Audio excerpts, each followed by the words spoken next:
한 중년 남성이 낡은 욕실 거울 앞에 서 있습니다. 그의 가짜 피부와 머리카락이 하나씩 벗겨지면서 완벽한 분장 뒤에 숨겨져 있던 진짜 얼굴이 드러납니다. 그 남자는 바로 자칼입니다. 그는 세계에서 가장 정체불명이고 위험한 킬러 중 한 명입니다. 프로 킬러인 만큼 자칼의 타깃은 한 번도 죽음을 피한 적이 없습니다. 그래서 그는 초원의 늑대라는 별명으로도 불립니다. 그는 변장에 아주 능숙해서 아무도 그의 진짜 모습을 알지 못합니다. 자칼의 손에는 저격용 소총이 들려 있습니다. 그는 바람개비를 뚫어지게 바라보면서 그것을 통해 밖의 풍속과 방향을 계산합니다. 건물 쪽으로 한 발을 쏴서 탄환의 궤적을 확인하고 조준을 다시 맞춘 뒤 방아쇠를 당겨 탄도의 정확성을 확인합니다. 준비는 모두 끝났고 자칼은 총구를 건물 입구 쪽으로 겨눕니다. 이번 그의 목표는 프랑스 대통령입니다. 그의 피해자들은 대개 높은 지위와 권력을 가진 사람들입니다. 이번 암살 의뢰로 자칼은 아주 후한 보수를 받습니다.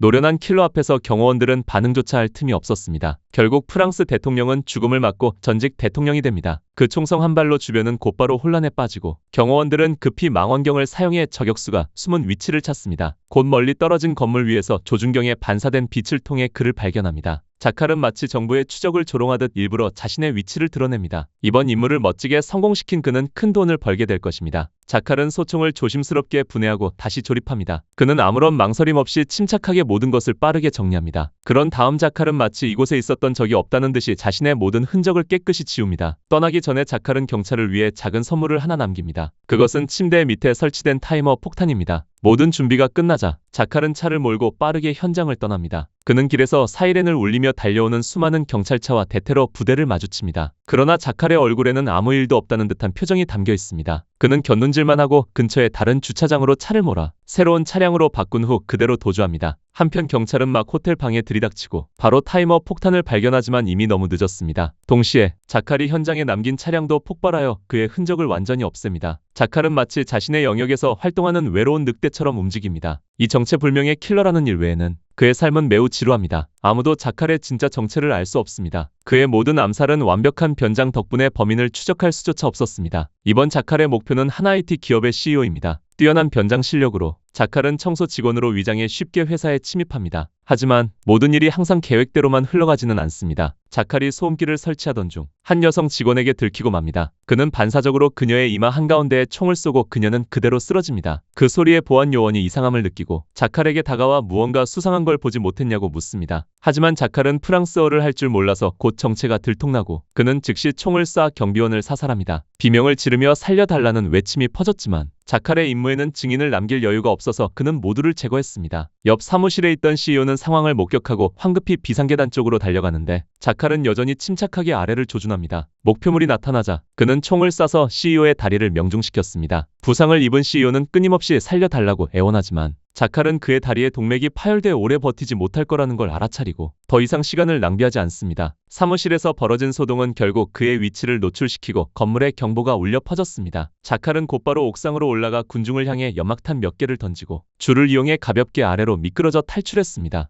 암살자들 사이에서 아무도 자칼의 과거를 모르고 감히 그의 실력을 의심하는 사람도 없어서 자칼은 전설 같은 존재입니다. 어떤 사람은 자칼이 전쟁에서 단련된 냉혈한 살인마라고 말했습니다. 또 어떤 사람은 그가 태어날 때부터 살인의 본능을 지닌 초원의 늑대 같은 존재라고 했습니다. 소문이야 어찌되었든 자칼은 항상 무서우리만치 침착한 분위기를 풍기고 그 어떤 상황에서도 그의 집중력을 흐트러뜨릴 수 있는 사람은 없습니다. 대통령의 죽음은 유럽 각국들의 주목을 받게 되었고 영국에서 온 정보국 여성 요원 비앙카가 수사에 투입되었어요. 그녀는 저격수가 총을 쏜 위치가 무려 815m 떨어져 있었다는 말을 듣고 깜짝 놀랐어요. 지금까지 소총으로 저격한 세계 최장 거리 기록은 540m였기 때문이에요. 현장에서는 총이 발견되지 않아서 이는 저격수가 총을 가지고 떠났다는 것을 의미합니다. 호텔의 CCTV에는 자칼이 떠나는 뒷모습이 포착되었습니다. 그의 저격총은 명백히 분해되어 여행 가방 안에 담겨 있었어요. 비앙카는 가방의 크기를 확인해 달라고 요청하고 59경 조준경의 길이는 737mm, 총몸은 1m에 달한다고 추측합니다. 이걸 가방에 넣는다면 분명히 일부가 밖으로 튀어나올 거예요. 그 정도 거리에서 암살이 가능한 킬러라면 그에게 총은 제2의 생명과도 같은 존재일 거예요. 그가 그 소총을 현장에 두고 갈 리가 없습니다. 즉 이 소총은 맞춤 제작된 것이고 총열은 두 부분으로 나뉘어 있는 구조라는 의미입니다. 이 말을 들은 프랑스 보안 요원은 곧바로 반박하고 총열을 분리할 수 있는 저격총은 무기 제조업체 중에서도 최고 수준의 상품이라고 했습니다. 정확성과 분해 및 조립이 모두 가능한 총기는 전 세계적으로 손에 꼽을 정도입니다. 하지만 비앙카는 여러 정보원을 통해 노먼 스토크라는 총기 제작자가 수년간 이 놀라운 일을 만들기 위해 노력해왔다는 것을 알게 되었습니다. 2018년 스톡홀름 암살 사건 이후 그는 도주했지만 비앙카는 그를 찾아낼 방법을 가지고 있습니다. 경찰은 그 단서를 바탕으로 대통령을 살해한 범인을 찾으려 합니다. 한편 자칼은 독일에 별장을 팔고 영국으로 국경을 넘었습니다. 그는 인터넷 카페에서 암살자들의 내부 네트워크에 접속했습니다. 대통령 암살에 대한 잔금을 기다리는 동안 갑자기 자칼의 팬이라고 칭하는 연락책이 나타났습니다. 그는 자칼이 관심을 가질 만한 프로젝트가 있지만 온라인에서는 논의할 수 없으며 직접 만나야 한다고 말했습니다. 자칼은 가격을 제시했습니다. 회의 비용은 100만 달러이며 상대방은 절반을 선불로 지불해야 하고 회의 후 나머지 절반을 지불해야 하며 협상이 성공하든 실패하든 이 금액은 환불되지 않습니다. 그 여성은 자칼의 지시에 따라 호숫가의 통나무집으로 혼자 왔습니다. 그녀는 그에게 조직의 지도자를 암살하는 대가로 1000만 달러를 제안했습니다. 자칼은 미소를 지으며 그 금액의 10을 곱하면 아마 이야기를 나눌 수 있을 것이라고 말했습니다. 그 여성은 분명히 1억 달러라는 숫자에 깜짝 놀랐습니다. 그녀는 이 엄청난 금액에 대해 상사와 상의해야 합니다. 몸을 돌릴 때 그녀는 자칼이 조용히 떠났다는 것을 알았습니다. 집에 돌아온 그는 컴퓨터를 켜고 계좌를 확인하지만 임무에 대한 보수 375만 유로가 24시간이 지났는데도 입금되지 않았다는 것을 알게 되었습니다. 고용한 사람에게 문의했지만 자칼은 없습니다. 라는 두 단어만 듭니다. 그는 세상에 감히 자신의 보수를 속이는 사람이 있을 줄은 상상도 못했습니다. 자칼은 즉시 은행에 연락하여 14일 전에 자신의 계좌로 375만 유로를 보낸 사람의 정보를 추적했습니다. 자칼의 아내 누리아는 남편에게 고민이 있다는 것을 알아채고 물었습니다. 그는 사업 파트너가 약속을 지키지 않았다고 설명했지만 이것은 단순한 돈 문제가 아니라 자칼의 돈을 훔쳐 달아난 사람이 있다는 소문이 퍼지면 자칼의 명성에 영향을 미칠 것이기 때문이라고 덧붙습니다. 자칼의 말을 들은 누리아는 그 돈을 되찾아 주고 싶다고 말했습니다. 자칼의 돈을 가져간 것은 곧 가족의 돈을 가져간 것과 같다고 생각했기 때문입니다. 하지만 누리아는 남편이 암살자라는 사실을 전혀 몰랐고 단순한 경제적 갈취 사건이라고 생각했습니다. 그래서 자칼은 그녀의 호의를 급히 거절했습니다. 다른 한편 비앙카 암살 사건을 담당하는 수사관은 그녀의 정보원인 앨리슨에게 연락했습니다. 그녀의 별명은 참새입니다. 그녀의 전 남편은 바로 총기 제작자인 노먼입니다. 전 세계에서 그만이 000m 거리에서도 목표물을 쓰러뜨릴 수 있는 동시에 분해 및 조립이 가능한 저격총을 만들 수 있습니다. 이전 임무에서 비앙카가 앨리슨을 구출한 적이 있었고 최근 앨리슨은 어려움에 처해 있습니다. 그녀의 딸 엠마가 경찰과의 충돌을 일으키는 시위에 참여하여 구금되었습니다. 이전 임무에서 비앙카가 앨리슨의 목숨을 구해준 적이 있었기 때문에 앨리슨은 비앙카가의 딸을 석방해 줄 수 있기를 바랐고 그 대가로 노먼의 행방을 알려주겠다고 했습니다. 예상치 못하게 엠마는 수감 중 병으로 갑자기 사망했고 비앙카는 앨리슨에게 노먼의 전화번호를 먼저 받아야 경찰에 연락하여 앨리슨의 딸을 석방해 줄 수 있다고 거짓말을 해야 했습니다. 동시에 미국 뉴욕의 고층 건물에서 자칼을 고용하여 살인을 의뢰하고 1000만 달러를 지불한 여성이 보스에게 보고하고 있습니다. 보스는 최고의 암살자를 원했지만 1억 달러라는 금액은 분명히 그들의 예상 범위를 훨씬 뛰어넘었습니다. 하지만 그들의 암살 목표는 세계 최고의 부자인 일론 머스크입니다. 그를 죽일 수 있다면 1억 달러를 지불하더라도 가치가 있습니다. 왜 그들은 세계 최고의 부자를 죽이려 하는 걸까요? 이는 곧 출시될 그의 프로그램인 리버 때문입니다. 소문에 따르면 이 프로그램은 전 세계적인 금융 투명성과 경제적 공정성의 새로운 시대를 열 수 있다고 하는데 이로 인해 많은 논란이 일었습니다. 일부 사람들은 이 프로그램이 전 세계적인 경제적 공정성을 가져올 수 있다고 믿는 반면 다른 사람들은 이 프로그램이 세상을 상상할 수 없는 혼란에 빠뜨릴 것이라고 믿습니다. 한 인터뷰에서 진행자는 세계 최고의 부자가 왜 경제적 공정성에 관심을 갖는지 물었습니다. 일론 머스크는 모든 사람이 경제적 공정성에 관심을 가져야 한다고 말했습니다. 돈은 물처럼 흐르지만 현재는 미래 세대를 위한 저수지에 담기는 대신 부자들의 주머니로만 흘러 들어가고 있다고 했습니다. 이를 깨뜨릴 유일한 방법은 재정적 투명성을 확보하는 것이라고 했습니다. 인터뷰 진행자는 일론 머스크에게 모든 사람이 그의 은행 계좌를 보는 것을 원하는지 물었습니다. 일론 머스크는 숨길 것이 없다고 침착하게 대답하지만 숨기는 것이 많은 사람들이 있다고 덧붙였습니다. 이 장면을 본 보스는 1억 달러를 써서라도 머스크가 리버를 출시하기 전에 그를 제거해야겠다고 결심했습니다. 그날 자칼이 아들의 생일 파티를 가족과 함께 보내고 있을 때 은행으로부터 송금인의 신원 확인이 실패했다는 답변을 받습니다. 그들은 그 돈이 독일 미넨의 계좌에서 왔다는 것만 알아냈습니다. 자칼은 아내에게 회사에 일이 생겨 가봐야 한다고 말했지만 누리아가 그를 공항에 데려다준 후 자칼은 다른 층으로 가서 택시를 타고 떠났습니다. 그는 비밀 안전 금고로 가서 새로운 신분을 위한 새 여권을 선택합니다.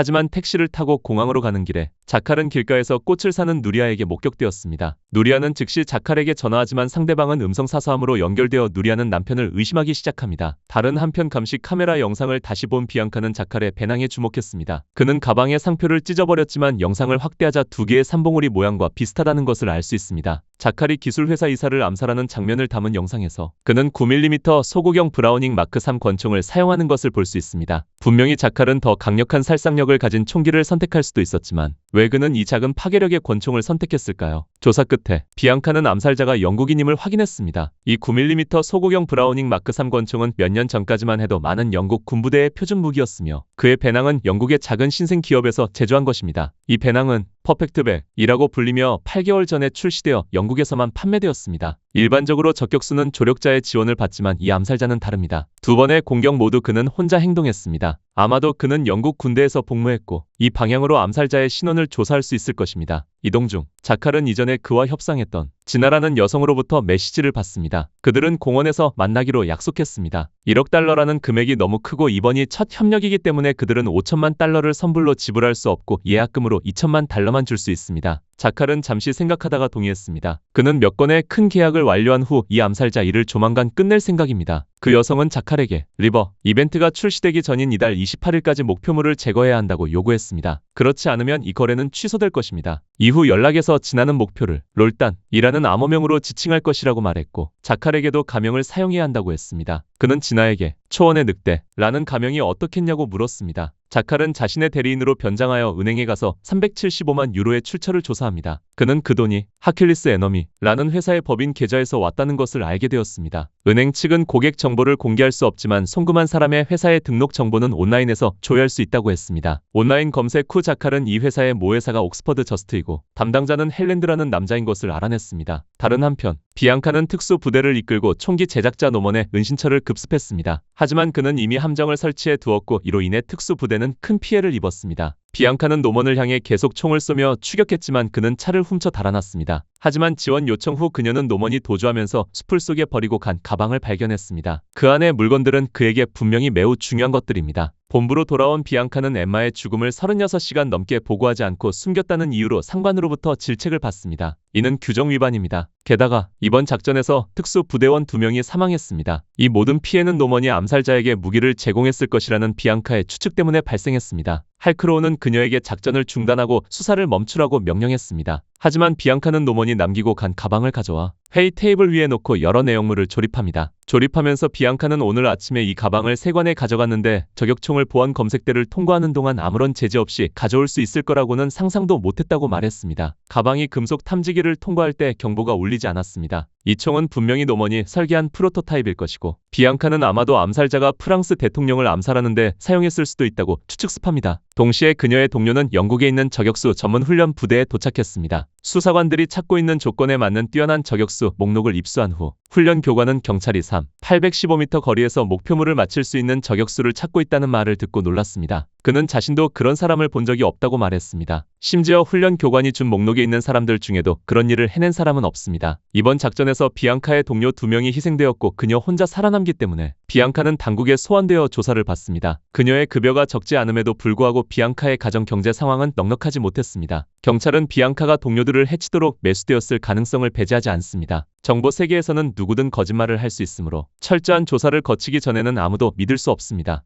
회의 후 할크로우는 비앙카를 따로 불러냈습니다. 그는 이번 작전에 내부 협력자가 분명히 있고 그렇지 않으면 노먼이 미리 폭탄 함정을 설치할 수 없었을 것이라고 했습니다. 할크로우는 비앙카에게 수사할 때 내부 사람들을 조심하고 정보 보안을 철저히 유지하라고 당부했습니다. 비앙카는 앨리슨의 딸 엠마의 죽음을 숨긴 것에 대해 사과하기 위해 앨리슨을 찾아갔습니다. 앨리슨은 매우 슬퍼하고 그녀는 항상 비앙카를 존경하고 믿지만 앨리슨은 이용당했습니다. 비앙카와 헤어진 후 앨리슨은 집으로 돌아왔고 레리는 아내가 몰래 자신의 휴대폰 사진을 찍어 다른 사람에게 노먼의 전화번호를 유출했다는 것을 알아냈습니다. 앨리슨은 도망치려 하지만 남편에게 붙잡혔습니다. 한편 누리아는 남편이 무언가를 숨기고 있다고 의심하여 집에 돌아온 후 증거를 찾기 시작했습니다. 누리아는 옷장 칸막이 아래에서 금고를 발견했지만 열 수 있는 비밀번호가 없습니다. 집 도면을 살펴본 후 누리아는 거울 뒤에 비밀 공간이 있는 것 같다는 것을 발견했고 즉시 가족에게 전화하여 그 공간으로 들어갈 방법을 찾도록 도와달라고 했습니다. 자칼은 아직 자신의 집 뒷마당에서 일어난 화재에 대해 알지 못했습니다. 그는 진아로부터 거래 보증금으로 2천만 달러를 받고 그녀는 자칼에게 목표물 정보를 알려줍니다. 진아는 그에게 남은 시간이 얼마 없으니 목표물을 신속하게 제거해야 한다고 재촉했습니다. 하지만 자칼은 미넨에서 처리해야 할 일이 좀 남아있다고 말했고 그 일을 끝낸 후 진아의 요청을 이행하기 시작할 것이라고 했습니다. 이번에 자칼은 운전수로 변장했습니다. 그는 정장을 차려입고 신속하게 운전수 한 명을 제압한 다음 그 사람의 안경을 쓰고 피해자의 신분을 대신했습니다. 자칼의 목표는 바로 헬랜드라는 남자입니다.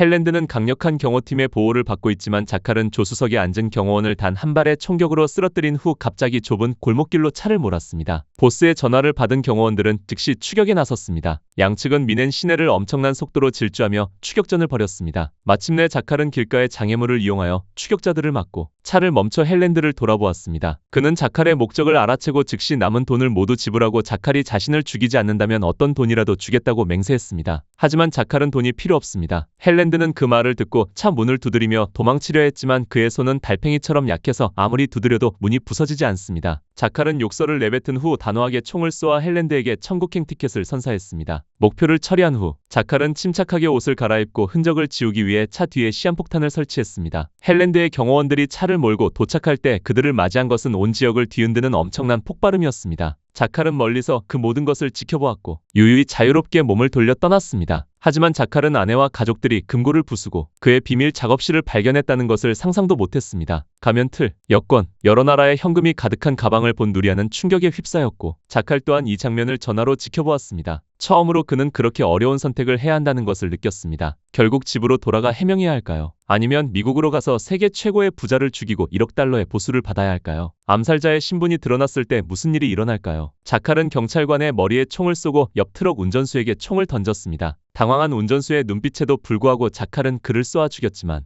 그에게는 다른 선택의 여지가 없었습니다. 처음에는 자칼의 차가 트럭 뒤를 들이받은 것뿐이었는데 트럭 운전사가 그냥 넘어가지 않고 경찰에 신고하는 바람에 차를 검사하던 중 자칼의 신분이 드러났습니다. 그래서 그는 운전사와 경찰 모두를 쏴 죽여 현장을 그들 사이에 총격전으로 위장해야 했습니다. 자칼이 운전 중 집중력을 잃은 이유는 바로 아내가 그의 비밀 작업실을 발견했기 때문입니다. 자칼은 아내에게 전화하여 프랑스 파리에서 만나자고 약속했습니다. 그때까지 그는 누리아에게 모든 것을 명확히 설명할 것입니다. 경찰 측에서는 데미안이 목록에 있는 저격수 중 한 명의 집으로 가서 추가 단서를 찾으려 했지만 비앙카는 그에게 주소를 알려달라고 요청했습니다. 비앙카는 직접 가고 싶어하며 데미안은 자신이 스파이가 아니라고 설명했습니다. 그는 모든 사람이 개인 전화와 이메일을 검사받으라고 요청했다고 말했습니다. 하지만 분명히 비앙카는 이제 자기 자신만 믿고 있었습니다. 그 후 비앙카는 한 전직 저격수의 주소를 방문했습니다. 사격수 목록을 본 그 저격수는 그 안에 있는 각 사람의 상황을 이야기해 주었습니다. 비앙카가 815m 거리에서 목표물을 맞힐 수 있는 저격수를 찾고 있다는 것을 알게 되자 그 전직 저격수는 그런 능력을 가진 사람에 대해 들어본 적이 없다고 말했습니다. 심지어 그런 뛰어난 사격수가 있더라도 이 목록에는 없을 것이라고 했습니다. 하지만 그는 저격수 세계에서 듀건이라는 전설적인 인물에 대해 들어봤는데 아마 그라면 그 일을 해낼 수 있을지도 모른다고 했습니다. 단지 10년 전 임무에서 그의 팀 전체가 폭발 사고로 사망한 것 같다고 덧붙였습니다. 비앙카는 그의 말을 완전히 믿지는 않았습니다. 그녀는 데미안에게 연락하여 10년 전 듀건이 사망한 임무에 대해 조사해 달라고 요청했습니다. 자칼의 BMW는 충돌 사고로 손상되었고 호텔에 도착하자마자 그는 습관처럼 차량 번호판을 떼어내고 모든 흔적을 지웠습니다. 차량이 발각될까봐 걱정된 그는 옆차에 천을 가져와 덮어놓기까지 했습니다. 다음으로 자칼은 아내가 오기를 끈기 있게 기다렸습니다. 그는 금고에 총을 넣고 결혼 반지를 꼈습니다. 얼마 후 누리아가 문을 두드리고 들어왔습니다. 아무 말 없이 그녀는 자칼의 뺨을 때렸습니다. 그는 결혼 전에 누리아를 속였던 것을 인정했지만 아내와 아이들에 대한 자칼의 사랑은 거짓이 아니라고 했습니다. 그는 누리아에게 자신의 진실을 말하면 그들 모두를 잃을까 봐 두려웠다고 했습니다. 누리아는 그 후 그에 대해 계속 질문했습니다. 그녀는 자칼이 실제로 무슨 일을 하는지, 왜 그녀에게 숨겨야 하는지 궁금해했습니다. 자칼은 문제를 해결하는 사람이라고 대답했지만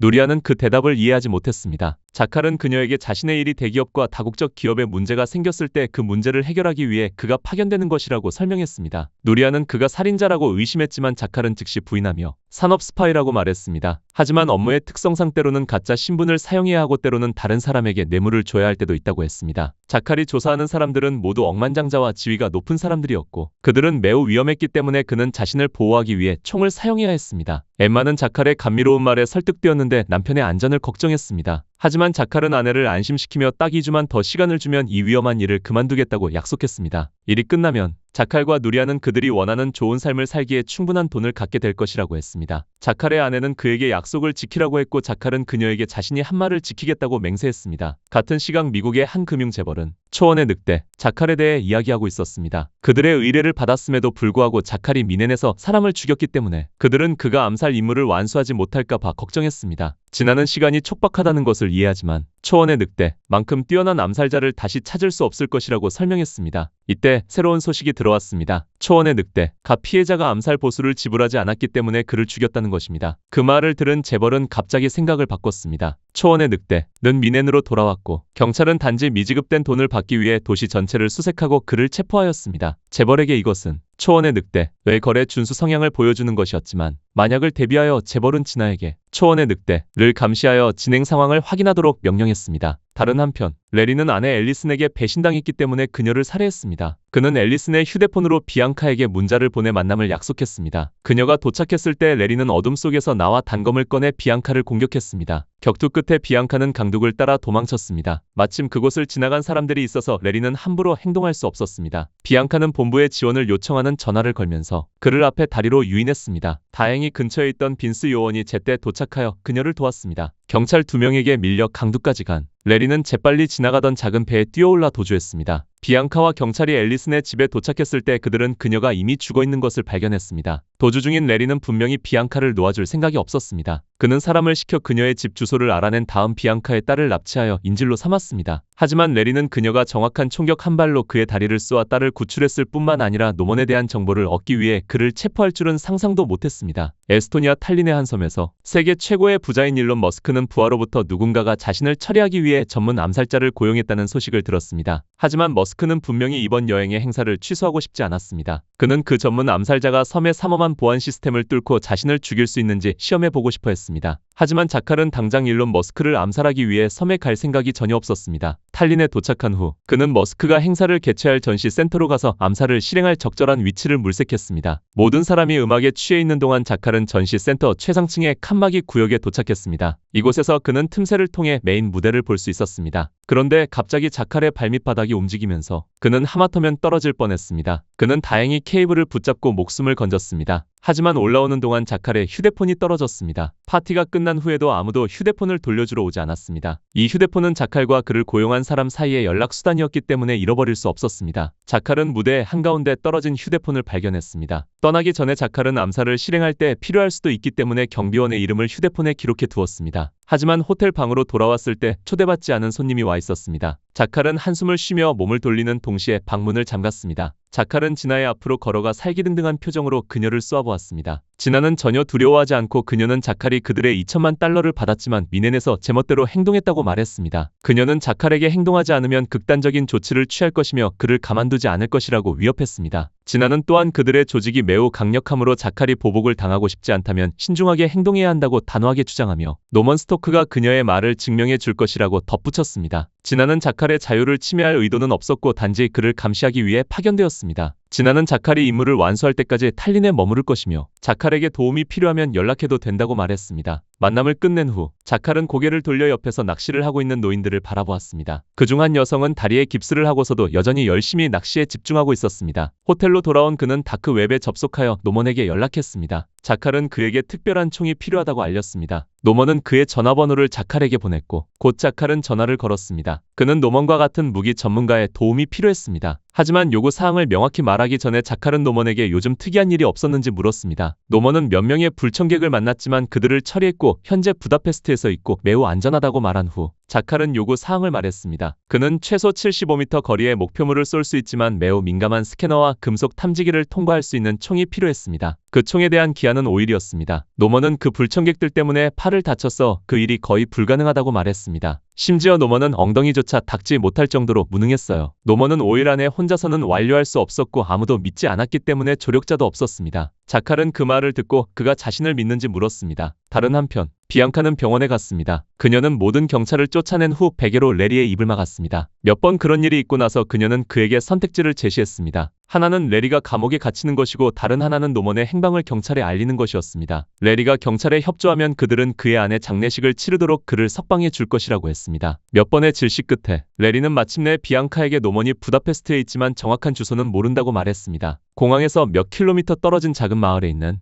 흰색 건물에 살고 있으며 옆에는 말 농장이 있고 길모퉁이에는 카페가 있다는 것만 기억했습니다. 본부로 돌아온 대머리 경찰관은 비앙카에게 조사 결과를 보고했습니다. 비앙카가 찾도록 요청한 정보는 대건이라는 이름이었고 그는 외톨이였으며 세부 사항에 매우 주의를 기울이는 사람이었습니다. 타고난 저격수인 그의 부대는 탈레반 지도자들을 제거하는 임무를 전문으로 했습니다. 하지만 2013년에 그는 폭발물 공격으로 사망했습니다. 비앙카는 빈스와 함께 부다페스트로 갈 준비를 했습니다. 보안상의 이유로 그녀는 상관인 할크로우 보스를 따로 만나서 승인과 후방 지원을 요청했습니다. 이때 자칼은 부다페스트에 도착했고 노먼은 그를 자신의 무기고로 안내했습니다. 그곳에는 온갖 종류의 총기가 전시되어 있었습니다. 자칼은 노먼에게 깁스 신발 안에 숨길 수 있는 무기에 대한 아이디어를 말했습니다. 깁스 신발은 플라스틱과 폴리머로 만들어져 금속 탐지기를 쉽게 통과할 수 있습니다. 단지 총의 몸체는 플라스틱으로 만들 수 없으므로 가벼운 합금을 사용해야 했습니다. 자칼과 노먼은 컴퓨터로 총의 부품을 설계하여 3D 프린터가 인쇄하기를 기다렸습니다. 그러는 동안 자칼은 노먼에게 왜 그의 손이 다쳤는지 물었습니다. 노먼은 잠시 망설이다가 이전 벨라루스에서 영국 억양을 쓰는 사람들이 찾아왔다고 말했습니다. 그중 흑인 여성이 그의 손에 총을 쐈는데 그녀가 사용한 무기는 글록 17이었습니다. 제칼은 그 말을 듣고 얼굴이 심각해졌음 맥육의 사람이라고 생각했습니다. 그는 노먼의 문제가 자신의 마지막 임무에 영향을 미치는 것을 원하지 않았습니다. 노먼은 맥육의 내부 스파이가 있으며 그 사람이 그에게 미리 알려줄 것이라고 말했지만